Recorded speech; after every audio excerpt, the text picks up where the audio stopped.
Hello guys, कैसे आप सब। मैं आकाश कुमार सिंह स्वागत करता हूं आप सभी का आपके अपने चैनल आकाश सिंह इन्फो। आज हम बात करने वाले हैं एक नई वैकेंसी की, जिसका नोटिफिकेशन आया है। और ये जो वैकेंसी है, दिल्ली सब ऑर्डिनेट सर्विस सिलेक्शन बोर्ड की ये वैकेंसी है। DSSB की वैकेंसी है जो वेरियस पोस्ट पे निकल के आ रही है। और ये वैकेंसी नॉन टीचिंग पोस्ट के लिए है। तो इस वैकेंसी के बारे में हम अब डिटेल में बात करने वाले हैं कि टोटल नंबर ऑफ वैकेंसी कितनी है, क्या एज लिमिट है, क्या क्वालिफिकेशन मांगा है, एग्जाम पैटर्न क्या है, सिलेबस क्या है। इन सारी बातों को डिटेल में समझने वाले हैं। तो चलिए शुरू करते हैं वीडियो को। और जिन्होंने भी अभी मेरे चैनल को सब्सक्राइब नहीं किया है, जाके मेरे चैनल को सब्सक्राइब कर लें, बेल आइकन को दबा दें। ऐसे ही गवर्नमेंट जॉब नोटिफिकेशन के लिए और उससे रिलेटेड सारी जानकारी के लिए।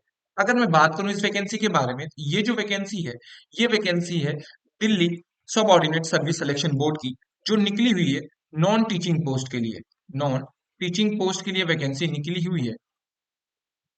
इसी वैकेंसी के बारे में हम बात करने वाले हैं। तो सबसे पहले मैं बता दूं, दिल्ली सब ऑर्डिनेट सर्विस सिलेक्शन बोर्ड के द्वारा DSSB जिसको बोलते हैं, उसने एक नोटिफिकेशन एडवर्टाइजमेंट जारी किया है, जिसमें warden, matron, assistant super intended, assistant section officer, lab attendant, nurse group A, special education teaching post के लिए ये वैकेंसी निकली हुई है।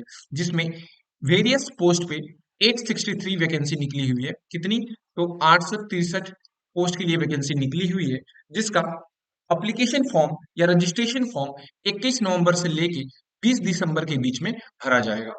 तो ये जो वैकेंसी निकली है, किस किस पोस्ट पे निकली है बता चुका हूँ। Warden, matron, assistant, assistant section officer, lab attendant, nurse group grade A, special education teachers, sub station attendant, attendant electrical fitter और अदर पोस्ट के लिए वैकेंसी निकली हुई है। तो इस वैकेंसी में सबसे इंपॉर्टेंट जो चीज है वो है इसका कि वैकेंसी कब से अप्लाई कर सकते हैं। तो वैकेंसी 21 नवंबर से आप अप्लाई कर सकते हैं। 21 नवंबर से अप्लाई कर सकते हैं, कब तक? तो 20 दिसंबर 2023 तक। ठीक है। ऑनलाइन एप्लीकेशन फॉर्म फिल किया जाएगा और ऑनलाइन ही इसके फॉर्म की फीस पे की जाएगी। अब बात करें कि फॉर्म को फिल करने के लिए कितनी फी पे करनी पड़ेगी। इसके लिए जनरल, ओबीसी और ईडब्ल्यूएस के लिए 100 रुपीज फॉर्म फीस रखी गई है। जबकि SC, ST, PWD, फीमेल और भी कैंडिडेट के लिए कोई भी फॉर्म फीस नहीं रखी गई है। मोड ऑफ पेमेंट जो रहेगा ऑनलाइन रहेगा। ऑनलाइन ही इस फॉर्म को आप फिल करेंगे और ऑनलाइन ही आपका पेपर होने वाला है। अब बात कर लेते हैं इस वैकेंसी से रिलेटेड एजुकेशन क्वालिफिकेशन की, एज लिमिट की और कितनी पोस्ट निकली है उसकी। सबसे पहले है स्पेशल एजुकेशन टीचर की, जिसमें 22 पोस्ट निकली हुई है। और एक चीज याद रखिएगा, इसमें आप पोस्ट कोड याद रखिएगा, क्योंकि सारी जो चीजें इंफॉर्मेशन है वो पोस्ट कोड वाइज ही है। इसका सिलेबस, इसके एग्जाम पैटर्न, वो सारे पोस्ट कोड वाइज है। तो पोस्ट कोड याद रखिएगा, हर एक जो वैकेंसी का पोस्ट का नेम है। तो स्पेशल एजुकेशन टीचर का जो पोस्ट कोड है 991/23 है। इसमें 22 वैकेंसी निकली हुई है, जिसमें बैचलर डिग्री मांगा गया है बीएड के साथ। जबकि 2 ईयर का डिप्लोमा या बीएड में आपका होना चाहिए और सी होना चाहिए। क्लास 6 से लेके 8 तक का एग्जाम पास होना चाहिए। एज लिमिट इसमें जो मैक्सिमम मांगा गया है वो 30 साल मांगा गया है। मिनिमम एज लिमिट 18 साल रखी गई है। इसके बाद आता है वार्डर। ठीक है। ये मेल कैंडिडेट के लिए, जिसका पोस्ट कोड है 113/23। 271 पोस्ट है। 10+2 इंटरमीडिएट मतलब 12th पास मांगा गया है किसी भी स्ट्रीम से। और for the paid detail read the notification. अब पेड की डिटेल भी मांगी गई है, उसके लिए अब जाके मैं नोटिफिकेशन आपको टेलीग्राम ग्रुप में अपने डाल दूंगा डिस्क्रिप्शन में लिंक इसका, तो जाके वहां से आप चेक कर लीजिएगा। 18 से 27 साल इसकी एज लिमिट रहने वाली है। फिर आता है होम्योपैथी। होम्योपैथी की पोस्ट निकली है 42, जिसमें 10+2 मांगा गया है, जिसमें आपका साइंस होना जरूरी है और आपका डिप्लोमा होना चाहिए होम्योपैथिक फार्मेसी में। जिसमें एज लिमिट 18 से 27 साल मांगी गई है। आगे बढ़े तो इसमें आता है मैनेजर की पोस्ट, जो कि पोस्ट कोड है 107/23। 20 पोस्ट रखी गई है, जिसमें बैचलर डिग्री मांगा गया है किसी भी स्ट्रीम से। आप आपके पास ग्रेजुएशन की डिग्री होनी चाहिए, जिसमें 50% मार्क्स होने जरूरी हैं। और एज लिमिट इसमें मैक्सिमम 30 साल रखी गई है। असिस्टेंट सेक्शन ऑफिसर के लिए 13 वैकेंसी रखी गई है। बैचलर डिग्री जो है आर्ट्स और साइंस किसी में होना जरूरी है। एज लिमिट इसमें भी मैक्सिमम 30 साल रखी गई है। नर्स ग्रेड ए 90 पोस्ट रखी गई है। कोड 90/23 है। 10th पास आउट होना चाहिए और नर्सिंग की आपके पास डिग्री होनी चाहिए। ठीक है। एज लिमिट 18 से 32 साल। कंप्यूटर लैब या आईटी असिस्टेंट की जो पोस्ट निकली है, इसमें 22 पोस्ट रखा गया, 10+2 मांगा गया है with the A level exam पास। ठीक है, 12th पास आउट होने चाहिए। ठीक है, और 8,000 की प्रेस होना चाहिए पर आवर, मतलब टाइपिंग होनी चाहिए। और एज लिमिट आपकी 18 से 27 साल रखी गई है। आगे बढ़े तो मैं बात करता हूँ सब स्टेशन अटेंडेंट की, जिसमें 90 पोस्ट निकली हुई है। इसमें आप 10th पास आउट होने चाहिए किसी भी स्ट्रीम से, और आपके पास आईटीआई की डिग्री होनी चाहिए इलेक्ट्रिकल में विद 1 ईयर एक्सपीरियंस, 1 साल के एक्सपीरियंस के साथ। एज लिमिट मैक्सिमम 27 साल, 18 से 27 साल एज लिमिट होनी चाहिए। लेबोरेटरी अटेंडेंट का जो पोस्ट है 37 रखा गया। 10th पास आउट होना चाहिए इसमें किसी भी बोर्ड में, किसी भी स्ट्रीम से, और 18 से 27 साल एज लिमिट रखी गई है। असिस्टेंट इलेक्ट्रिकल फीटर में 53 पोस्ट है। डिप्लोमा होना चाहिए इलेक्ट्रिकल इंजीनियरिंग में, या आईटीआई की डिग्री होनी चाहिए आपका 2 साल एक्सपीरियंस के साथ। तो 18 से 27 साल इसमें एज लिमिट रखी गई है। असिस्टेंट सबऑर्डिनेट के लिए 19 पोस्ट रखी गई है। बैचलर डिग्री आपकी मांगी गई है किसी भी स्ट्रीम से, जिसमें पेड की कुछ डिटेल है, और एज लिमिट 18 से 27 साल रखी गई है। अब आगे की जो वैकेंसियां हैं मैं बता दूं, वो प्लास्टर असिस्टेंट की, साइंटिफिक असिस्टेंट की, ठीक है, assistant information officer, work work assistants की, इसके बाद आता है लाइब्रेरियन की, फिर इसके बाद आता है सीनियर साइंटिस्ट की।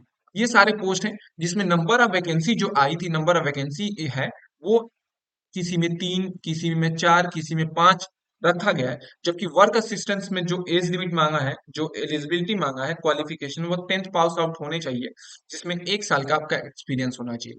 जबकि लाइब्रेरियन में आप कहीं से भी 12th पास आउट होने चाहिए, जिसमें आपके पास लाइब्रेरियन का सर्टिफिकेट होना चाहिए। सीनियर साइंटिफिक ऑफिसर के लिए आप मैट्रिक, आपके पास क्या होना चाहिए, तो मास्टर डिग्री होनी चाहिए। कि क्या होनी चाहिए, तो मास्टर डिग्री होनी चाहिए सीनियर साइंटिफिक ऑफिसर के लिए।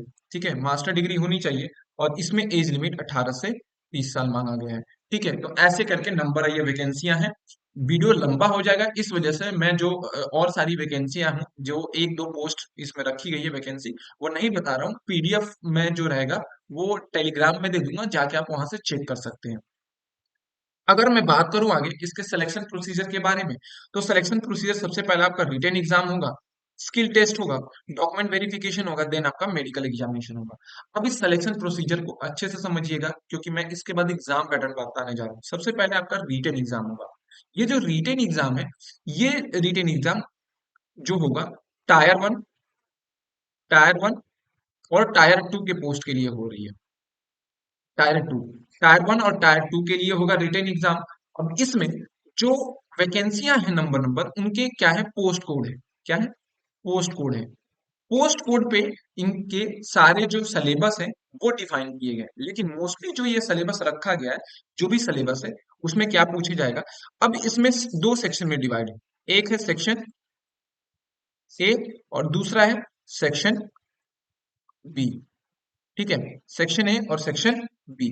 सेक्शन ए का जो सिलेबस है, उसमें 200 नंबर के क्वेश्चन पूछे जाएंगे, क्वेश्चन 200 नंबर के रहेंगे, और 200 नंबर का आपका पेपर रहने वाला है। एक क्वेश्चन 1 नंबर का, और निगेटिव मार्किंग जो रहने वाली है 0.25, इसमें निगेटिव मार्किंग रहने वाली निगेटिव मार्किंग रहने वाली है। इसमें जो पूछा जाएगा वो है आपका जर्नल अवेयरनेस,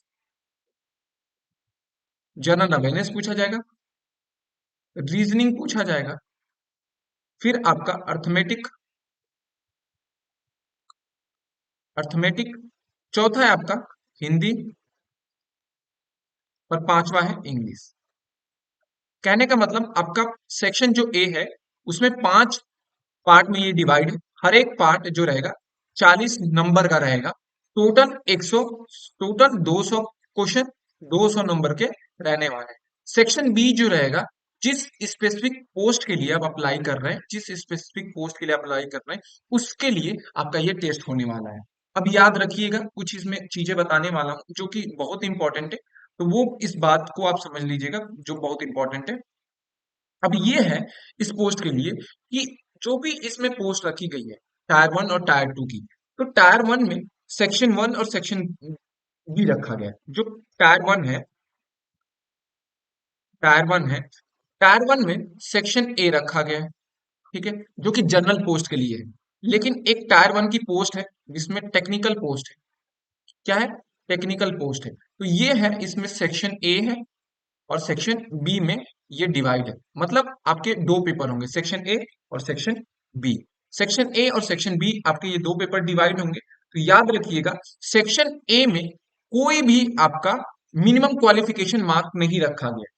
जो भी सेक्शन बी के कैंडिडेट हैं उसमें जनरल और ईडब्ल्यूएस के लिए मिनिमम क्वालिफिकेशन मार्क्स 40%, ओबीसी के लिए 35% और एसटी और एससी के लिए ये जो रखा गया है 30% रखा गया है मिनिमम क्वालिफिकेशन मार्क। इसके बाद किसी भी पोस्ट के लिए कोई भी मिनिमम क्वालिफिकेशन मार्क नहीं रखा गया है। और जो आपकी मेरिट लिस्ट जारी की जाएगी वो section A plus section B के दोनों के नंबर मिला के ही आपकी मेरिट लिस्ट जारी की जाएगी। तो ये याद रखिएगा, सेक्शन ए और सेक्शन बी दोनों को मिला के आपकी मेरिट लिस्ट जारी की जाएगी। इसके बाद हम समझ लेते हैं, तो ओवरव्यू दे दूं। जो ये ऑर्गेनाइज करा रहा है डीएसएसबी करा रहा है। टोटल पोस्ट 863, वेरियस पोस्ट के लिए वैकेंसी है। स्टेट लेवल का एग्जाम है। ऑनलाइन रजिस्ट्रेशन 21 नवंबर से लेकर 20 दिसंबर तक होने वाला है। ऑफिशियल वेबसाइट डीएसएसबी दिल्ली.gov.in से जाके इस वैकेंसी को अप्लाई कर सकते हैं। रिटन एग्जाम होगा, डॉक्यूमेंट वेरिफिकेशन होगा, मेडिकल एग्जामिनेशन होगा। अब सिलेबस और पोस्ट वाइज क्वालिफिकेशन जो रहेगा या इसका एग्जाम पैटर्न रहेगा, मैं दूसरे वीडियो में आपको बता दूंगा। वीडियो लंबा हो जाएगा, इस वजह से मैं इस वीडियो को यहीं पे बंद करता हूँ। अगर आपको मेरा वीडियो पसंद आया तो मेरे चैनल को लाइक करें, सब्सक्राइब करें और शेयर करना ना भूलें। Thank you.